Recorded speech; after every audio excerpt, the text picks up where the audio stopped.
19h sur EZAE Télévision. Bonsoir, bienvenue. Tout de suite, le sommaire. Création du Fonds de développement pétrolier puis les décrets relatifs à la nomination des membres de l'autorité de protection des données à caractère personnel et ceux du comité de suivi de la mise en œuvre du contrat de délégation de la gestion du complexe PAC-W Bénin, c'est l'une des décisions fortes adoptées ce mercredi 10 mars par le gouvernement de Patrice Talon, réuni en Conseil des ministres. La colistière du président Patrice Talon à la présidentielle 2021 a entamé une tournée dans plusieurs communes du Bénin. Après le sud et le centre, c'est la région septentrionale qui reçoit la visite de la candidate. Mariam Chabi Talata Zimé, ambassadrice de la paix, a exhorté les fils et filles de Nati Tengou à cultiver les valeurs cardinales qui fondent l'humanité durant la période électorale. La deuxième édition du spectacle La danse de l'histoire a tenu en haleine le public dans la salle du FITEB le samedi 6 mars 2021. À suivre dans un instant.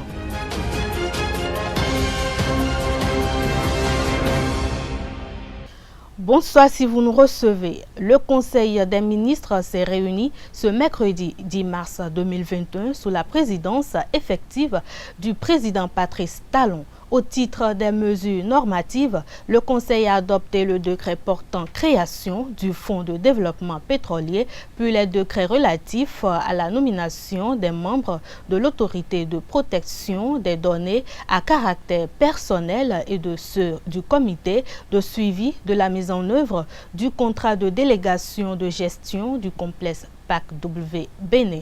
Réalisation des études d'aménagement du périmètre situé au nord de la route des pêches, réhabilitation du réseau de diffusion FM de l'Office de radiodiffusion et télévision du Bénin ORTB. Au titre des mesures individuelles, le président de la République, après consultation du président de l'Assemblée nationale, a nommé M. Victor Dassi Adossou en qualité de président de la Cour suprême. La colistière du président Patrice Talon à la présidentielle 2021 a entamé une tournée dans plusieurs communes du Bénin. Après le sud et le centre, c'est la région septentrionale qui reçoit la visite de la candidate. Savé, Tchaourou, Parakou, Banté et Bassila sont les communes parcourues dans le nord par la première vice-présidente de l'Assemblée nationale avant d'atterrir à la Maison des Jeunes de Nati Tengou ce mardi 9 mars 2021. À cette étape de sa tournée, Mariam Chabi Talata Zimé, ambassadrice de la paix, a exhorté les fils et filles de Nati Tengou à cultiver les valeurs cardinales qui fondent l'humanité durant la période électorale. La première vice-présidente de l'Assemblée nationale a reconnu les mérites de la commune de Nati Tengou quant à la problématique de la paix. Pour elle, Nati Tengou s'est toujours démarquée positivement lors des élections. Appréciant la démarche de la colistière de Patrice Talon, le maire de la commune de Nati Tengou a invité ses populations à être des messagers de la paix partout et en tout lieu pour une élection pacifique dans l'Atakora le dimanche 11 avril 2021. Le Bénin réceptionne dans la soirée de ce mercredi 10 mars 2021 les doses du vaccin contre le coronavirus. Il s'agit d'un premier lot de 200 000 vaccins reçus dans le cadre du programme COVAX d'accès aux vaccins. Les premières injections ont été faites lundi 1er mars en Côte d'Ivoire et au Ghana. Le Ghana a reçu 600 000 doses le 24 février et la Côte d'Ivoire 504 000 doses le 26 février. Les deux pays ont reçu le vaccin d'AstraZeneca, Oxford homologué et fabriqué par le Serum Institute of India. Le sujet qui défraie l'actualité politique ces derniers jours, c'est l'arrestation de la candidate recalée à l'élection présidentielle d'avril 2021, Rekiat Madougou, soupçonnée par la justice béninoise de financer le terrorisme au Bénin. Le socio-anthropologue membre du bloc républicain Georges Anagonou, au détour d'une sortie médiatique, apporte ses appréciations sur cette affaire. Dans une nation, chacun a un rôle à jouer. Le rôle de l'État, c'est d'assurer la sécurité de ses populations. D'ici, je vous invite à suivre Georges Anagonou au cours de l'émission Free Matin de ce mardi. Et moi, si ce n'était que politique, je serais très à l'aise. C'est ce que je veux. Il faut que cela ne soit que politique. Parce que si les accusations du procureur de la République sont avérées, ce serait dangereux qu'on puisse dire un coup comme ça et Vigila dit quelque chose. C'est encore là le grand coup. Le grand coup, c'est quoi? Nous sommes au moment où il faut discuter du développement. Au moment où il faut discuter des résultats du président Patrick Talon. Et cet événement vient bouleverser tout. Personne ne parle plus de programme d'un candidat. Personne ne discute plus les résultats obtenus par le président Talon. Mais on ne parle que des problèmes, des coups montés contre l'État, les préparatifs. Et moi, je voudrais juste ajouter ceci. Quand on a arrêté Rekiat, je ne suis certainement pas d'accord par rapport à la procédure, aller arrêter les gens sur le pont, tout ce que vous voulez. Je ne suis certainement pas d'accord. Il paraît qu'il s'agit d'un mandat d'amener. Oui, non, mais elle était chez elle tout le temps. Et elle n'a pas disparu du Bénin. Pendant plus d'une semaine, on a appris qu'elle était sous convocation. Pourquoi en ce moment, on n'a pas envoyé convocation pour qu'elle se présente? Je pense que non. Mais je pouvais comprendre quelque chose. Ce qui a été dit dans la salle, les déclarations de Mme Rekiat Madougou, je pense que ce sont des déclarations qui appellent au soulèvement. Lorsqu'elle dit, par exemple, qu'il y a des villes qui sont des villes martyrs aujourd'hui, simplement parce que ces villes-là ont des enfants qui sont candidats. Et à un moment donné, nous allons nous asseoir, la tête sur les épaules pour analyser les choses. Elle-même disait, moi j'ai entendu dans l'audio, vous voyez, ils sont en train de m'empêcher de parler. Qui? Ceux qui sont avec lui au présidium. Parce qu'ils estimaient que elle est en train d'en dire trop.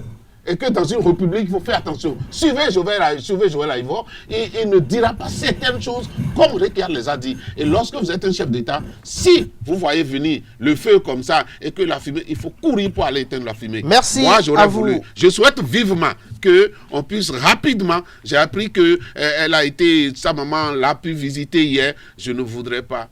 Et ce serait une prisonnière encombrante pour la démocratie béninoise. Si, très rapidement, on n'arrive pas à dévoiler les choses pour dire quelles sont les implications de chacun, ce serait pas mal. Donc mon souhait est que pour que nous puissions aller tranquillement aux élections, avant cette période-là, on puisse évacuer le dossier. Merci.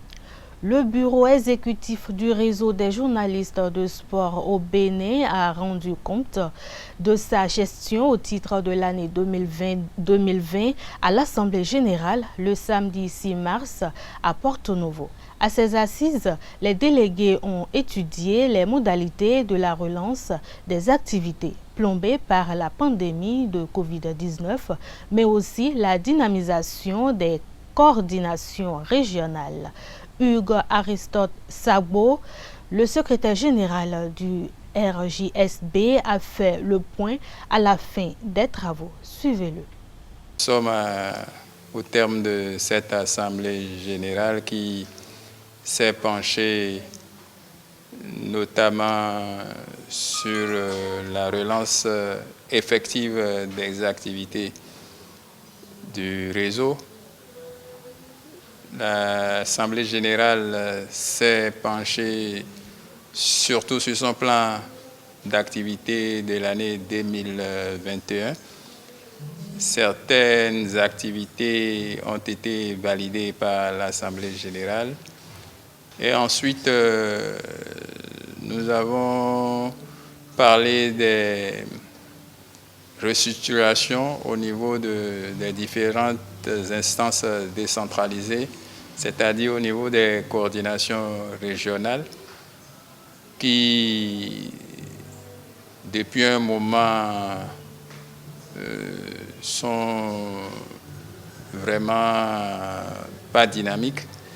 Donc, il était question de redynamiser toutes ces coordinations régionales plusieurs décisions vont être prises à cet effet au sorti de cette Assemblée générale par le bureau exécutif. Et nous avons aussi passé en revue le budget de l'année 2021 au niveau du plan financier.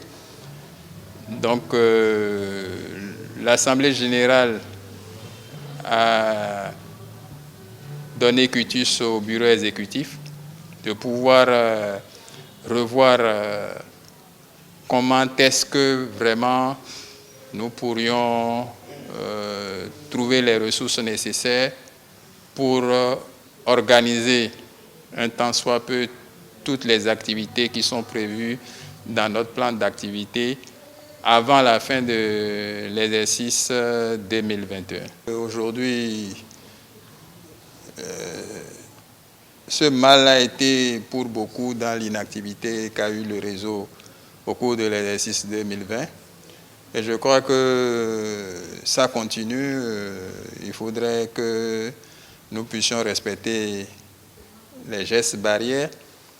Et cela a été pris en compte aussi dans la validation des activités. Donc, dans notre plan d'activité de l'année 2021, nous n'avons pas opté pour des activités de grande masse. Nous avons essayé de voir des activités qui sont circonscrites à un nombre restreint de personnes et non des activités qui font recours à une grande masse de personnes compte tenu du respect des gestes barrières. La deuxième édition du spectacle La danse de l'histoire a tenu en haleine le public dans la salle du FITEB le samedi 6 mars 2022. Après l'ingratitude, la promotrice Maïssa Yoro et son équipe ont fait voyager pendant 90 minutes les spectateurs à travers la justice divine cette année. Suivez ces impressions à la fin du spectacle. La justice divine. On a voulu définir ce terme-là à travers les pas de danse traditionnelles, contemporaines, modernes, urbaines, afro-latines et les danses africaines. Déjà, l'histoire de l'année passée, c'était l'ingratitude humaine. On a voulu répondre, on a voulu faire une continuité de la première édition et montrer que quand on est ingrat, on finit toujours par payer les conséquences. Donc ce sont ces conséquences-là, en réalité, qui sont traduites par la justice divine. Quand vous êtes ingrat, quand vous ne reconnaissez pas, quand vous avez ce manque de reconnaissance-là, vous payez toujours les conséquences. Donc quand vous faites le bien, vous payez également les conséquences, mais positivement. Donc voilà ce qu'on voulait traduire à travers toujours la danse. J'aimerais remercier tous ceux qui sont venus ce soir. C'était pas facile l'année passée, cette année encore c'était pas facile, mais on a réussi. Franchement, on a réussi. Donc merci à tous ceux qui ont cru en nous, merci à tous les partenaires, merci aux différents ministres, merci à mon parrain, merci à tous ceux qui nous ont soutenus jusque-là. Et j'aimerais demander sincèrement à toutes les autorités de mieux nous aider les années à venir. C'est vrai que c'est pas facile de croire en nous, de croire à ce qu'on aime vraiment. On a d'autres occupations, c'est vrai. On a d'autres choses à faire. Mais cette danse-là, c'est notre passion. On a envie de montrer qu'à travers cette passion, on peut vous faire ressentir de la joie, on peut vous faire ressentir de la tristesse, on peut vous faire ressentir de l'amertume et tout ce qui va avec. Donc, à compter des années qui viendront, je vous prie de nous aider davantage parce qu'on a besoin de vous, on a besoin de tout le monde, on a besoin de toutes les autorités en général. Depuis plusieurs années, les restaurants en ciel ouvert sont installés et improvisés un peu partout au Bénin. Loin de déplaire aux Béninois du fait de l'accessibilité facile et pas coûteuse à la nourriture, certains d'entre eux posent cependant la problématique de l'hygiène qui entoure ces restaurants à ciel ouvert et les repas qui y sont servis. À travers cette interview réalisée par une équipe de notre rédaction, suivez la substance de leurs opinions. Les restaurants à ciel ouvert, bon, ça nous aide ça nous aide.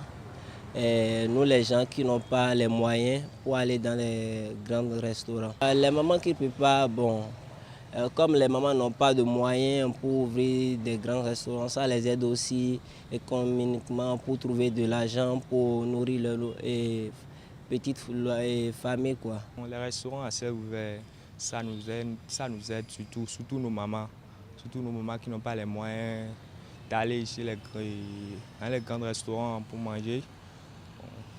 Les restaurants à ciel ouvert, bon, c'est un restaurant qui est très économisé pour nous, les populations qui n'ont pas les moyens de vivre. Mais en fait, la nourriture aussi, c'est bon quand même. Normalement, si on a des moyens, on devrait manger dans des bons restaurants. Mais du fait que tout le monde n'a pas les moyens, on se permet de manger là en attendant que ça change, quoi. J'ai été intoxiqué par ces bonnes dames-là. J'ai été à l'hôpital et le médecin m'a conseillé de ne plus manger dans ces genres de restaurants. Que si je peux préparer à la maison et manger, ou bien, en tout cas, c'est ce qu'il m'a dit quand même. Bon, en fait, je dirais que ces restaurants nous aident à mieux nous nourrir. Ceux qui n'ont pas, en fait, leurs parents ont bien quelque chose à main. Et c'est pour ça que la propriété est un peu mal gérée. C'est ça le mal de ces restaurants seulement. Fin de cette édition. Merci de votre aimable attention. Passez une excellente soirée. Bonsoir.